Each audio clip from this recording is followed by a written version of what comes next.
Finally Copa America খেলতে যুক্তরাষ্ট্রে পৌঁছে গেছে টিম আর্জেন্টিনা। আগামীকাল থেকে যুক্তরাষ্ট্রে শুরু হতে যাচ্ছে আর্জেন্টিনার কোপা আমেরিকার প্রস্তুতি।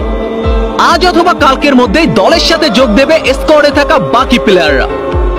যুক্তরাষ্ট্রে আর্জেন্টিনার কোপা আমেরিকার আপডেট নিয়েই থাকছে আজকের প্রতিবেদন।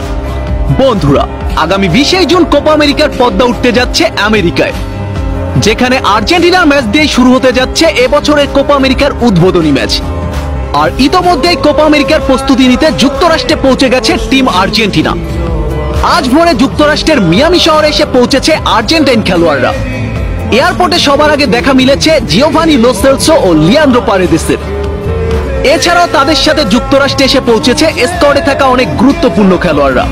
তবে আগামীকাল থেকেই পূর্ণাঙ্গভাবে শুরু হতে যাচ্ছে আর্জেন্টিনার ট্রেনিং সেশন। দলের সাথে আগামীকাল যোগ দেবেন ক্যাপ্টেন লিওনেল মেসি। তবে মজার বিষয়, মেসির বর্তমান ক্লাব ইন্টার মিয়ামির হোম গ্রাউন্ডে ট্রেনিং করতে দেখা যাবে আলবিসেলেস্তেদের। আর্জেন্টিনার আপকামিং প্রস্তুতি ম্যাচের জন্য মিয়ামির হোম গ্রাউন্ডে ট্রেনিং করবে মেসি ডি মারিয়ারা। বন্ধুরা, আপনারা অনেকেই অবগত আছেন কোপা আমেরিকার প্রস্তুতিমূলক ম্যাচ হিসেবে ইকুয়েডর ও গুয়েতমালার বিপক্ষে দুইটি ফ্রেন্ডলি ম্যাচ খেলবে আর্জেন্টিনা। আগামী 10 জুন ইকুয়েডরের বিপক্ষে মাঠে নামবে মেসি মার্টিনেজরা। এর পরবর্তী 14 জুন গুয়েতমালার বিপক্ষে দ্বিতীয় ফ্রেন্ডলি ম্যাচ খেলবে আর্জেন্টিনা। তার আগে অবশ্য কোপা আমেরিকার জন্য বেশ কয়েকটি প্র্যাকটিস সেশন কমপ্লিট করবে আর্জেন্টিনা। এরপরেই 15 জুন থেকে কোপা আমেরিকার পূর্ণাঙ্গ প্রস্তুতি শুরু করবে লিওনেল স্কলোনির শিষ্যরা। বন্ধুরা,